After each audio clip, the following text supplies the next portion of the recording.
Pero en la mentalidad profética y en la cultura profética de ellos no es así. Porque una misma palabra para ellos significa varias cosas. Y la palabra casa significa, por ejemplo, diga conmigo, linaje. La palabra casa en hebreo viene de bayit y significa linaje.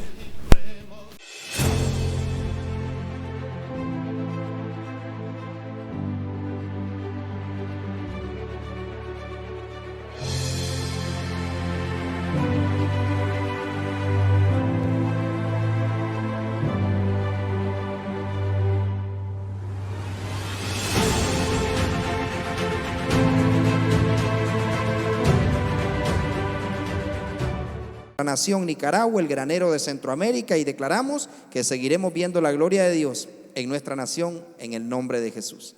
Amén y amén. Muy bien, vamos a recibir al apóstol Carlos con un caluroso y fuerte aplauso para que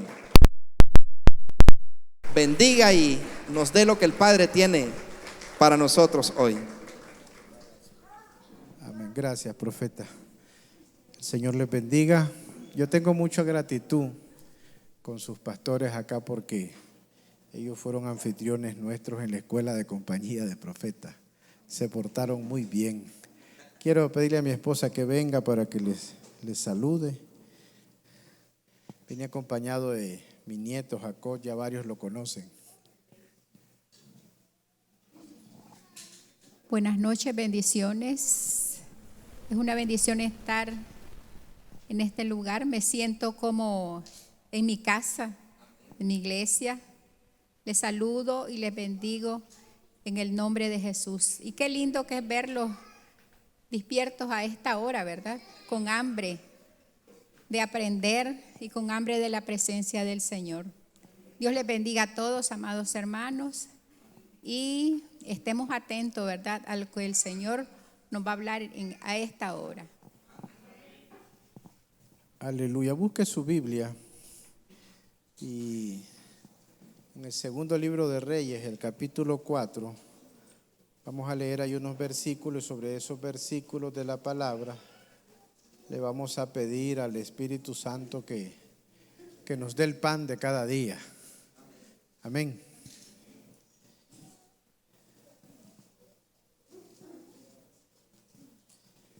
Segundo libro de Reyes, capítulo 4. Me hacen así con su mano cuando lo tienen ubicado.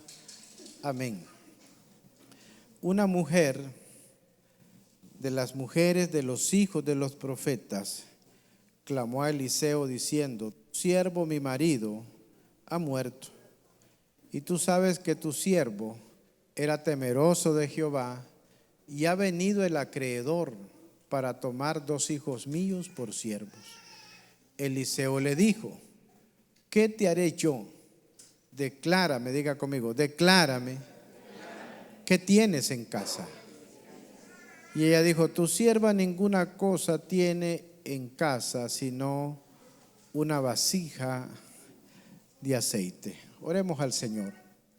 Espíritu Santo, oramos pidiéndote, Señor, la porción de tu palabra que en nuestro espíritu nosotros, Señor, necesitamos. Espíritu Santo, por tu palabra y por tu espíritu vivifica, Señor, la iglesia. En el nombre de Jesús. Amén. Aleluya. Diga conmigo: el pan de la presencia se come de pie. Ahora póngase de pie.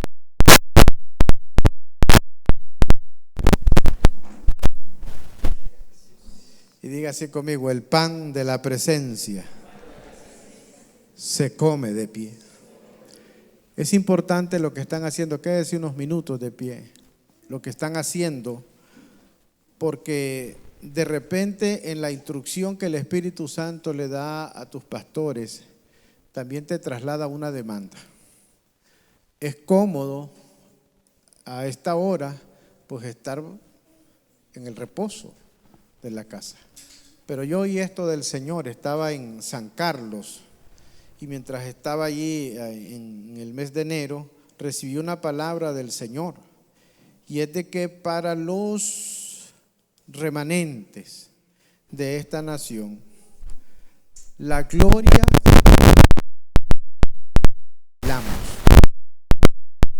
milagros más importantes que deseamos están para nosotros, y no sé por cuánto tiempo, más allá de la medianoche. Hay algo que va a ocurrir cuando la iglesia se dispone a ir más allá de la medianoche. Gloria al Señor. Entonces diga conmigo: el pan de la presencia se come de pie. Dígale al Señor: dame mi pan.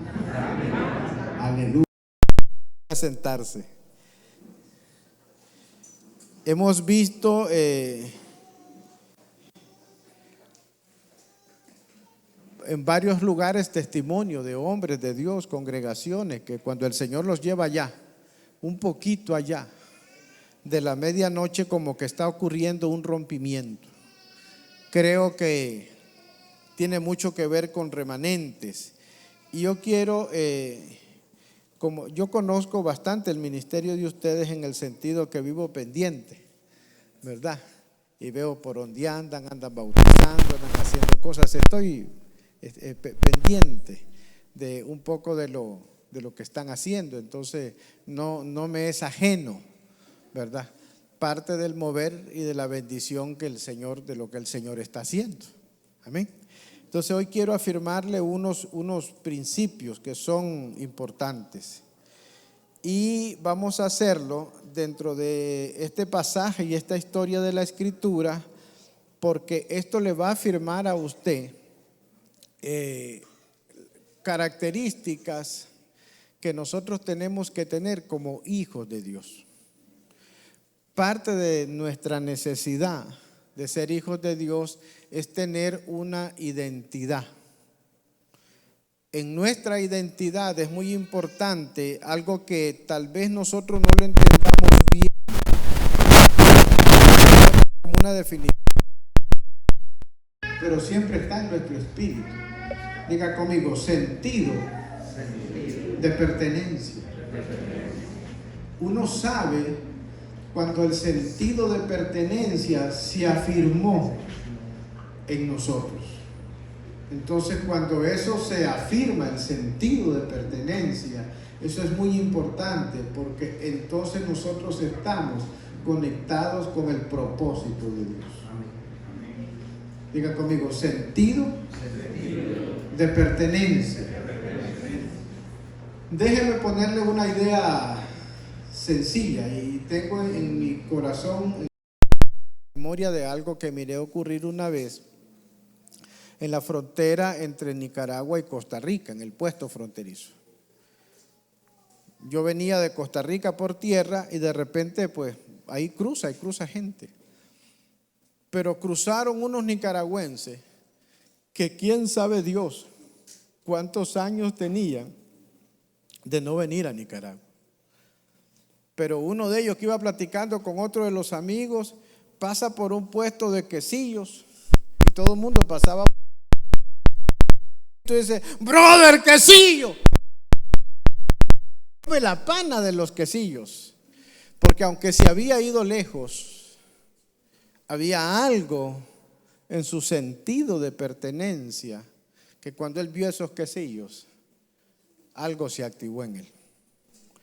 A nivel de los negocios, hacen millones los que descubren en otras naciones lo que le llaman el mercado de la nostalgia, y le venden en Estados Unidos a los nicaragüenses rosquillas omoteñas, y le venden nacatamales de no sé quién, vigorones de la Matilde, porque eso es parte del sentido de pertenencia.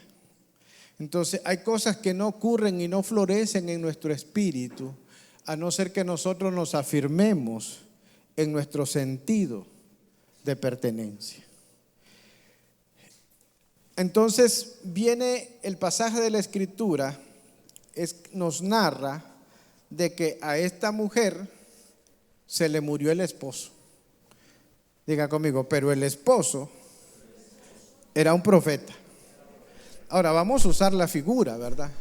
Porque esta mujer era viuda. Diga conmigo, era viuda. Pero había dormido con un profeta. Había vivido con un profeta. Entonces era viuda, pero no era cualquier viuda.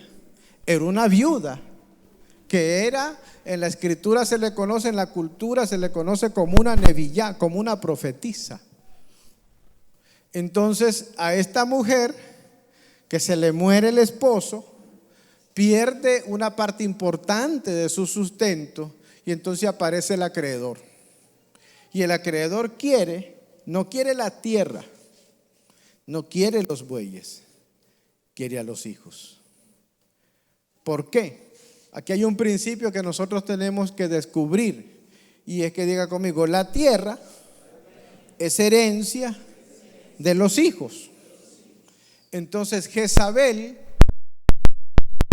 asociado con ella, quiere adoptar a los hijos para adquirir el derecho legal de dominar sobre la tierra. Entonces el espíritu inmundo quería adoptar a los hijos.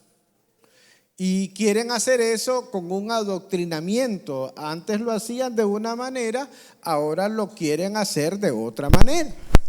Le pongo un ejemplo sencillo. Llega Daniel y sus amigos cautivos a Babilonia. 4 nombres,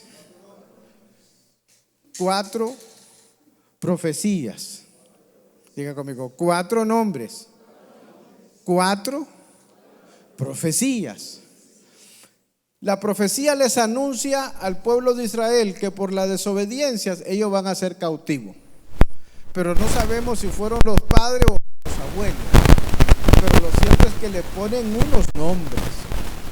Porque nosotros los predicadores por costumbre decimos a Daniel le pusieron Belsasar, ¿verdad? Al otro Sadrat, al otro Abednego. Pero esos no son los nombres de ellos. Diga conmigo, esos no son los nombres. No es Sadrat, Mesad y Abednego. Eso, diga conmigo, esos no son sus nombres. Él se llamaba Daniel. ¿Y cómo le? Belsasar.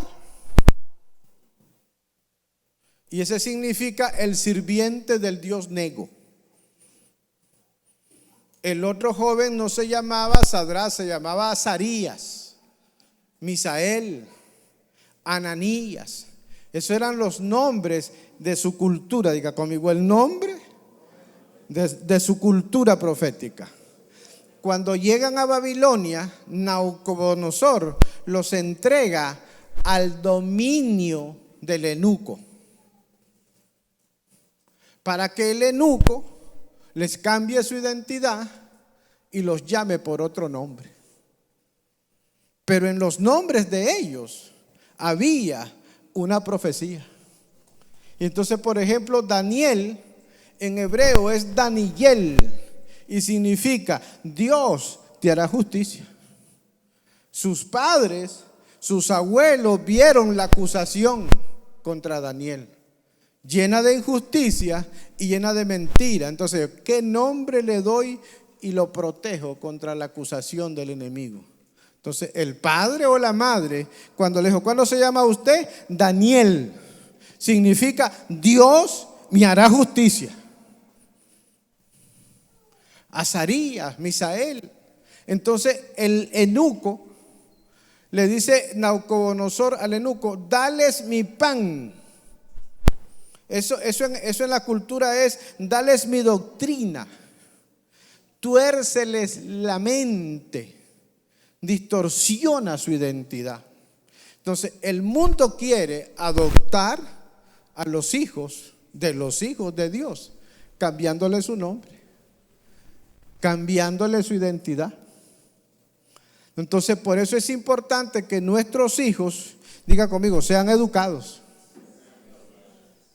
Y la educación y la enseñanza la reciben en la casa de Dios, pero la reciben en su casa y la reciben de sus padres.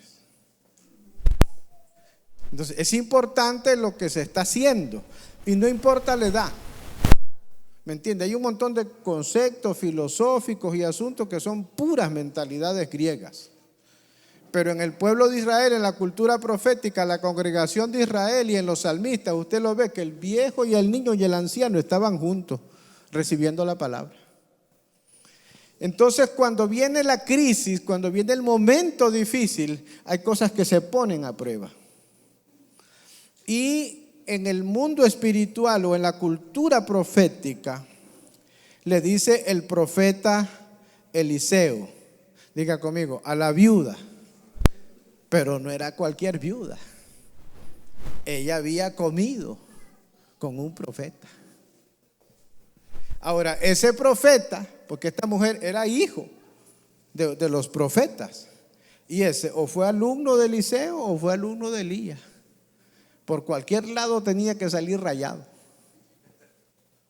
¿Me entiende? Y le dice él, porque ella primero le declara su crisis, le declara su necesidad. Entonces le dice el profeta, declárame, diga conmigo, declárame, ¿qué tienes en casa? Ahora, nosotros cuando pensamos solo en español, nosotros nos dice, ¿qué tienes en casa? ¿Verdad? Y si está en la cocina, estamos pensando en los utensilios de la cocina, o lo que hay en la refrigeradora, en la despensa, o donde se ponen las verduras.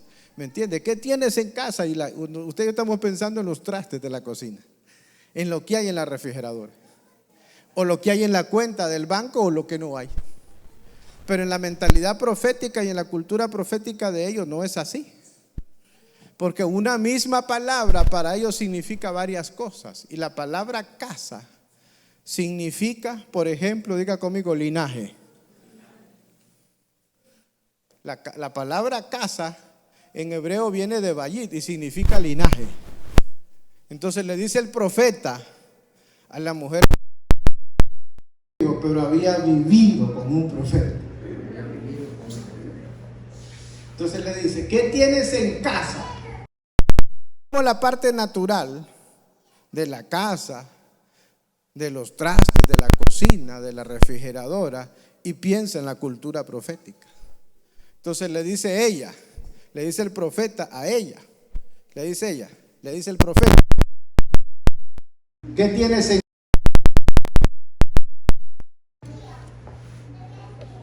Gloria a Dios. Pero la palabra casa también significa enseñanza. Por eso cuando Dios le dice al patriarca Abraham, sal de tu tierra, de tu parentela y de la casa, eso proféticamente significa de la cultura y la enseñanza de tus padres. Porque vamos a hacerle, dice, una cultura nueva. Entonces cuando el profeta le dice a la mujer, que declárame que tienes en casa, esta es la idea. Le está diciendo, muéstrame tu enseñanza, revélame tu educación. Porque si tú me dices a mí que tu marido era fiel profeta de Jehová, entonces muéstrame tu linaje, muéstrame tu enseñanza, muéstrame tu educación. Le está diciendo, revélame tu fe. Diga conmigo, Nicaragua. No solo tienes que tener necesidad, tienes que tener revelación. Amén. Diga conmigo, ¿qué tienes en casa? El asunto es, cuando viene la prueba, cuando viene la situación, la pregunta es, ¿qué tienes en casa? Porque vienen las situaciones donde a una madre que el enemigo le quiere arrebatar a uno de sus hijos, entonces tiene que mostrar su linaje. Porque la palabra casa, que viene de Bayí, significa linaje.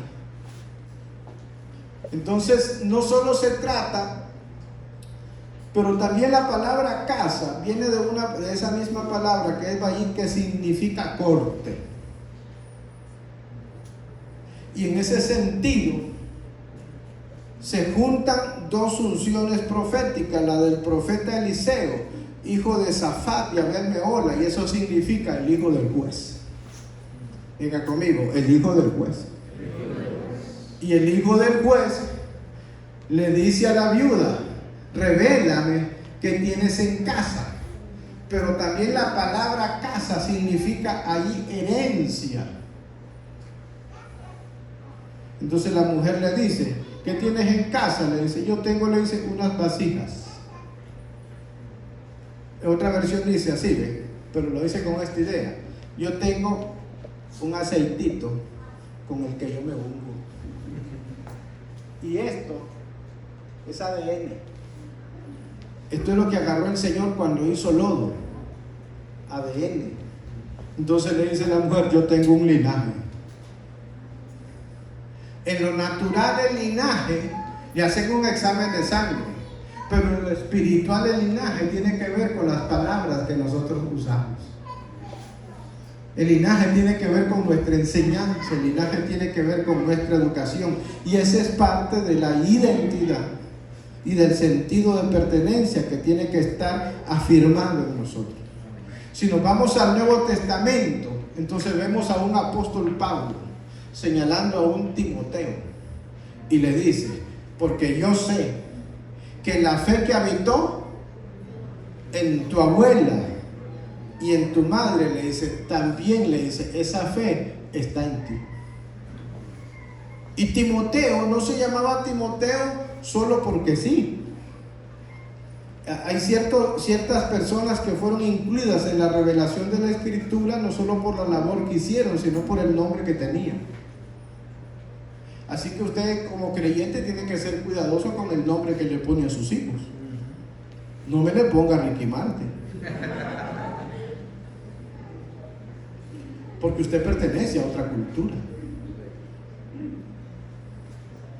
Si le va a poner Pedro, le va a poner Pedro por el apóstol Pedro, no por Pedro el Escamoso. Porque tiene que ver con lo que tenemos revelado en el corazón. ¿Me entienden?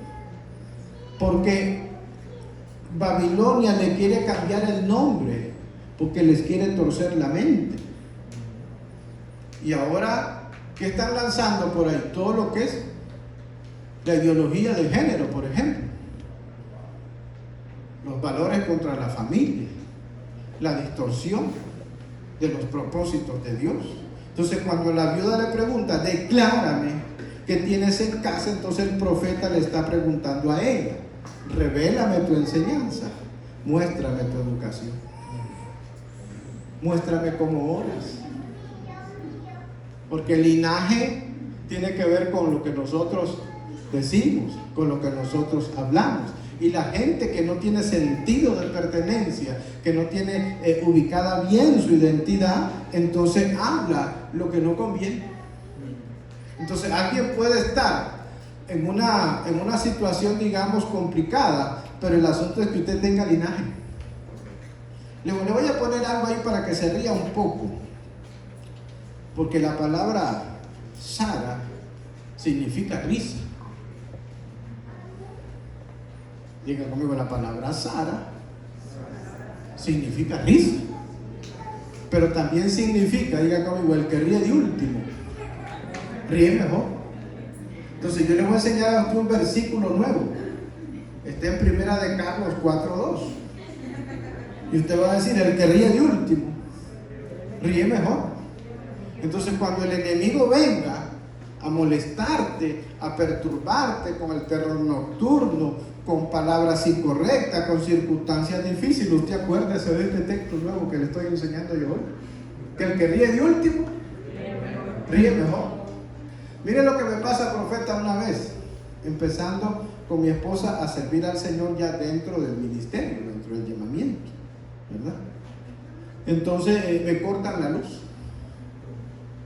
Y no lo digo por ella, lo digo por ustedes, pero las mujeres son terribles. Son bien penosas, ¿verdad? O sea, ¿cómo es posible que en toda la cuadra hay luz y en mi casa no hay luz? No es que cuando una mujer se cae no le duele aquí, le duele el orgullo nada más.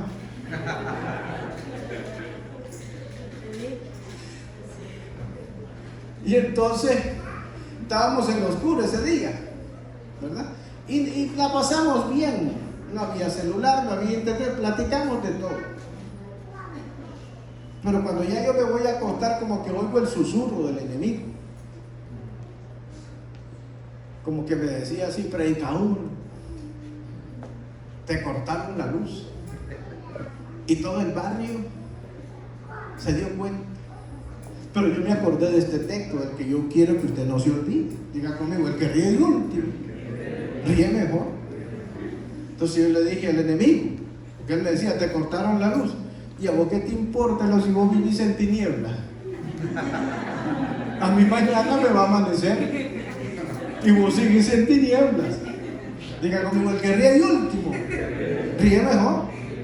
Porque hoy podemos llorar, pero vamos a tener esperanza y consolación. Y otra vez recuerdo que como que me habló en la calle, ¿verdad? Me habló en la calle. Y ahora que servís a tu Dios, andás sin plata, me dice.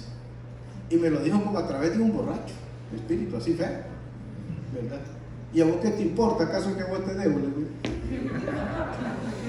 Diga como el que ríe de último, ríe mejor. ¿Por qué es importante esto?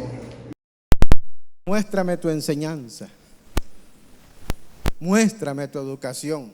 Nuestra cultura profética tiene que estar impregnada, diga conmigo, del gozo del Señor. Entonces usted ve a aquella mujer, está viuda, está un acreedor demandando la esclavitud de sus hijos, pero cuando llega el profeta llega y la unción del profeta llega para preguntar qué hay en tu enseñanza, qué hay en tu educación. Porque dependiendo de tu enseñanza, dependiendo de tu educación, usted va a mostrar un linaje. ¿Y usted dónde está? Y yo conozco a varios de ustedes, entonces donde usted está, usted tiene que mostrar el linaje. Cuando ora, cuando profetiza, cuando va a la escuela, ¿verdad? Usted tiene que mostrar un linaje, usted tiene que mostrar una enseñanza, usted tiene que mostrar una educación. Frente a una situación difícil, de salud, de lo que sea, usted va a mostrar su linaje, usted va a mostrar su educación. Por ejemplo, y les dije por qué Timoteo fue incluido en la revelación de la Escritura, a propósito, no solo por lo que hizo, sino por el nombre que tenía. Porque Timoteo, mire lo que pasa, profeta, con los griegos. Los griegos tenían 3 niveles de revelación en su enseñanza. Uno de esos niveles, y eso usted lo puede googlear, dicen los chavales. Lo puede buscar ahí y le va a salir. Ellos tenían un nivel de educación que llamaban la enseñanza para gobernar, que estaba a nivel, aquí decían ellos, de la mente. Le enseñaban las filosofías de los pensadores griegos y todo. Entonces ese nivel de la enseñanza estaba a nivel de la mente y era para las élites designadas para gobernar. Pero después había un nivel de enseñanza que era el más bajo, que era el nivel visceral. Era cierto tipo de gente que por un plato de comida lo cambiaba todo. Por eso es que en nuestra cultura incluso se refleja aquello que el asunto que tiene que ver con las vísceras. El que tenía una educación visceral, ¿verdad? Por comida lo vendía todo. Traicionaba su linaje, su familia, todo. Por ahí se le fue. Entonces hay gente que le buja mucho aquí, le habla mucho. Pero había un nivel de enseñanza en esa cultura que era el timotismo, diga conmigo, timotismo. Entonces el timotismo estaba aquí, en el pecho, que era sembrar aquí las motivaciones. En la cultura griega la esclavitud no era por el color de la piel, sino que era por razón económica. Le ganamos la guerra, lo hacían esclavo, le debían, lo hacían esclavo. Y entonces los timóticos eran aquellos hijos de esclavos que hacían cualquier cosa para un día comprar su libertad. Entonces Timoteo Los padres de Timoteo, en su fe, le habían enseñado a él timotismo espiritual.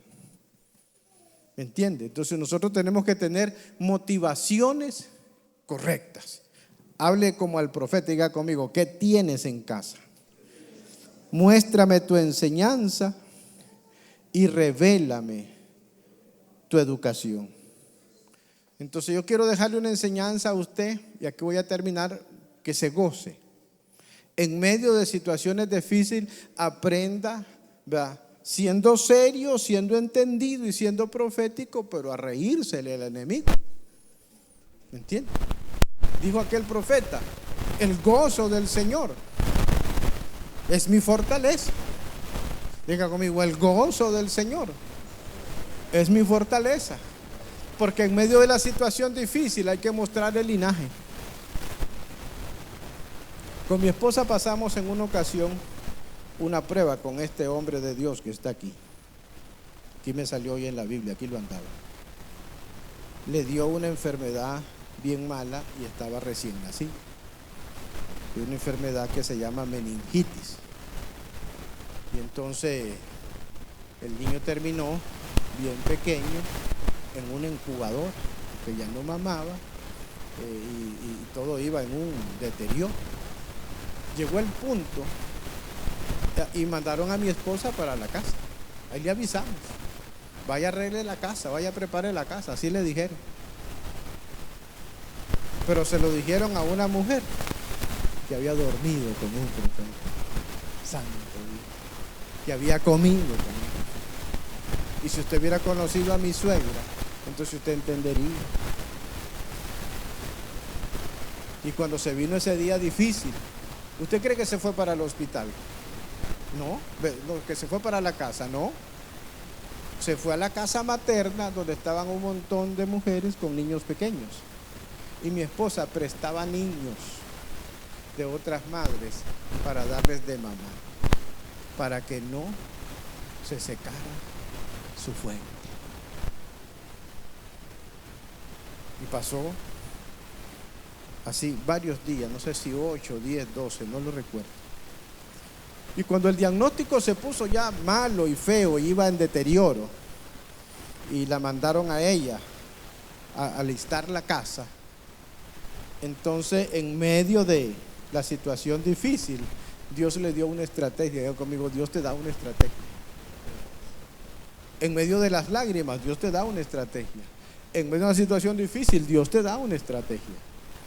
Porque se tiene que revelar la enseñanza, se tiene que revelar la educación, la revelación de nuestra fe. Entonces vino ella, bien profética, y se cachó el traje de una enfermera. Lo agarró mal parado y se lo llevó. Se lo puso, y a la medianoche, diga conmigo, a la medianoche, es buena hora para los milagros. Es buena hora para profetizar. Agarró el traje, se puso como enfermera, se metió donde estaba el área así que es restringida, metió la mano en la incubadora, la puso en la cabeza de mi hijo y profetizó algo que nosotros llorando nos habíamos puesto de acuerdo. Porque nos decían en el diagnóstico que si él vivía, está soltero, oiga, y está por graduarse. Escucho, estoy abierto. El asunto es que habíamos dicho, Señor, y lo otro que nos decía, que si no moría, iba a vivir como un niño.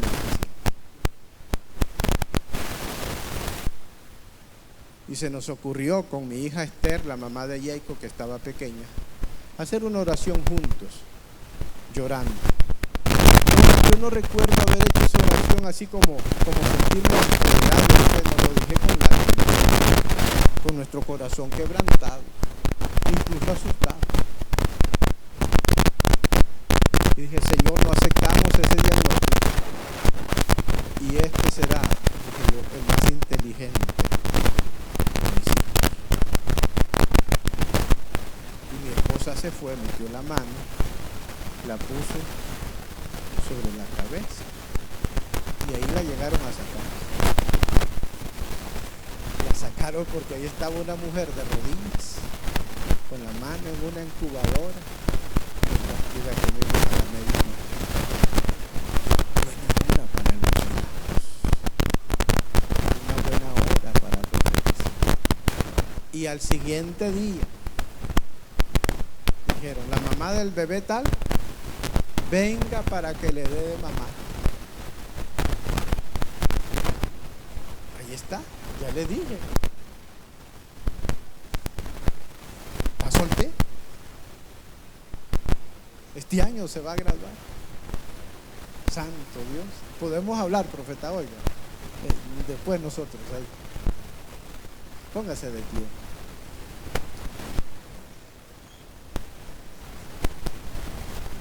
Ahí está. Sano.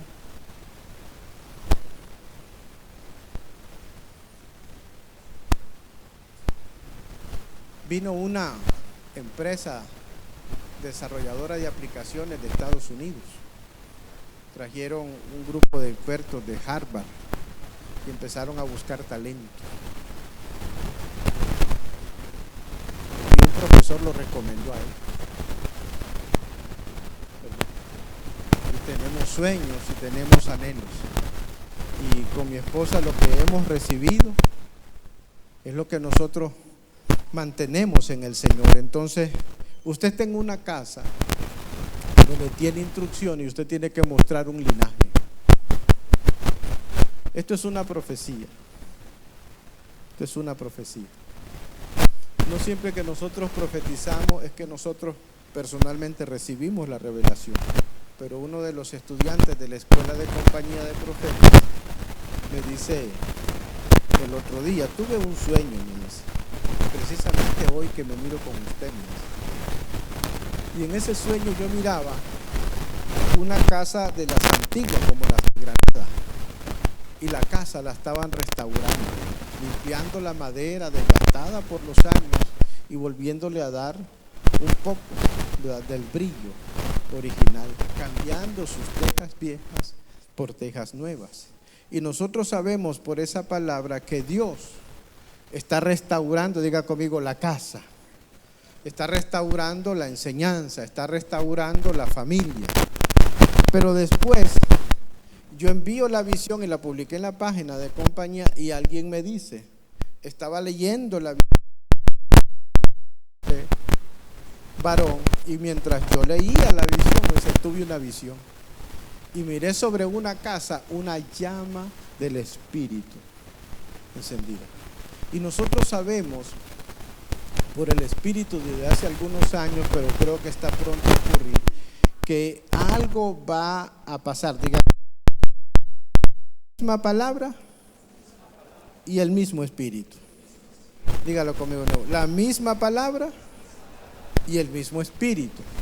Y en esta palabra dice, y todos los días en el templo y por las casas no cesaba de enseñar a Jesucristo. Lo que están haciendo en la casa va a ver el favor del Señor.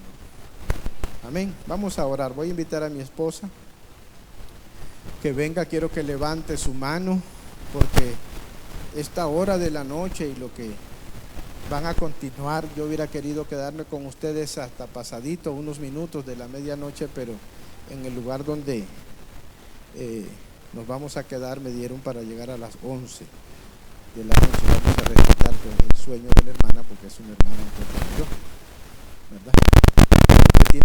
Usted tiene que continuar más allá de la medianoche. No se le olvidó el texto, el que ríe de último, ríe mejor. Cuando el diablo le quiera molestar, ¿verdad?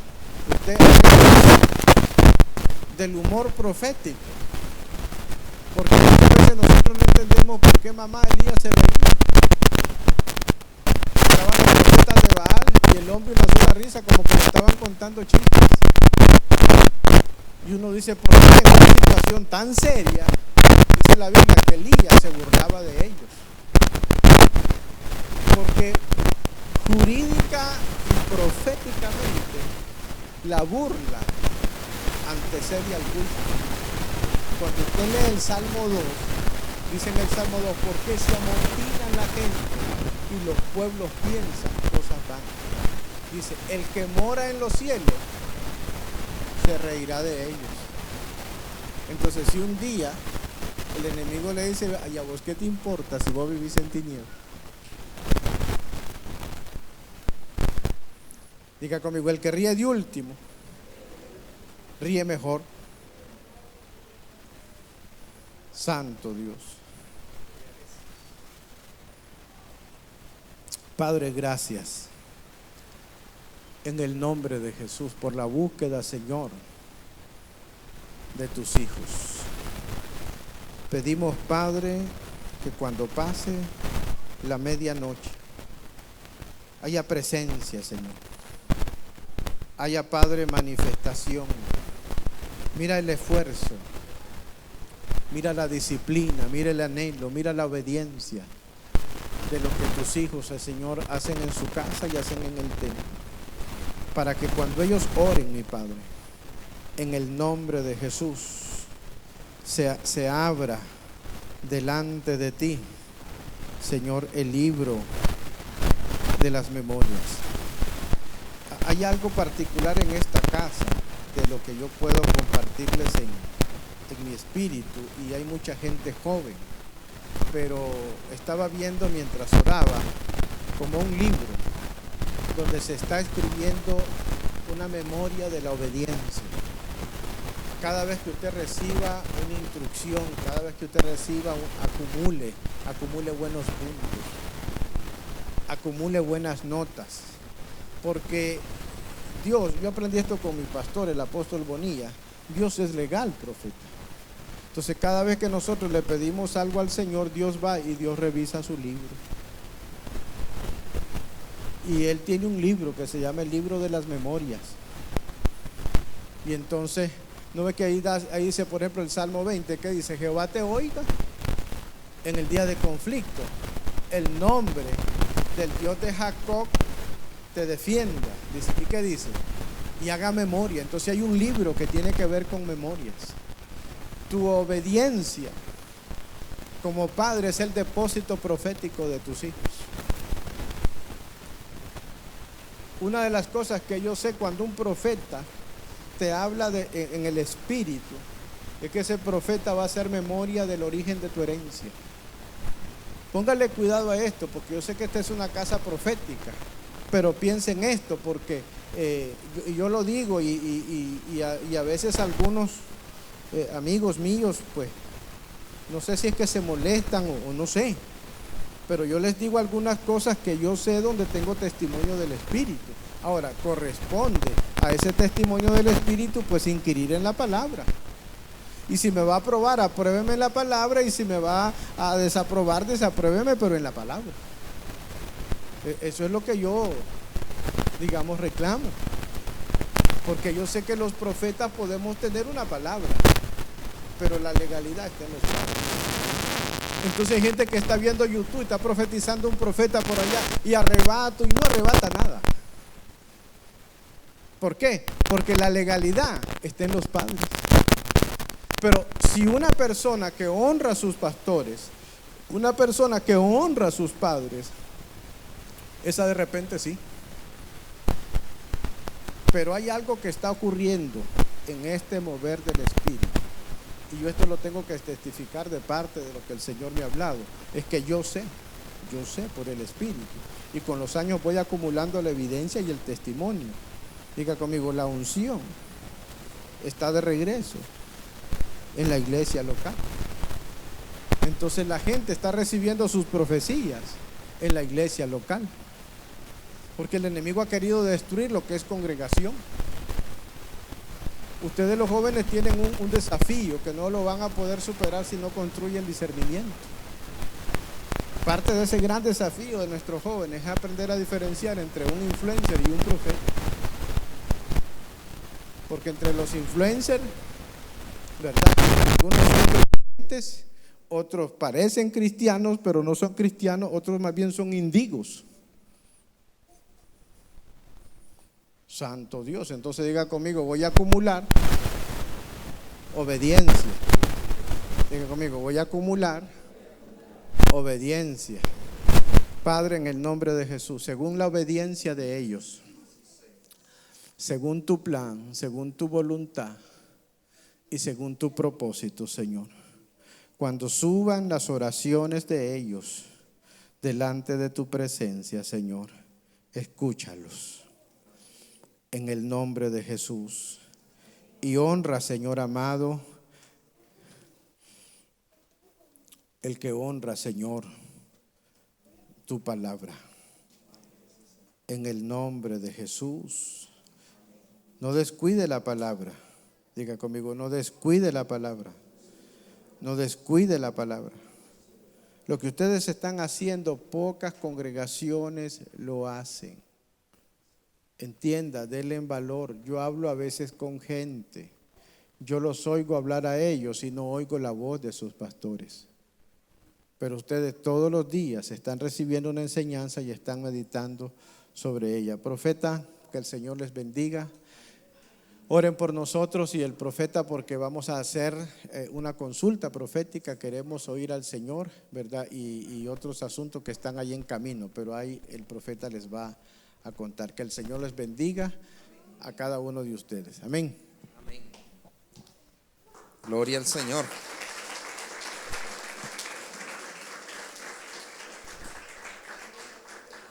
Bueno, yo creo que una vez más el Padre sigue hablando a la casa, ¿no?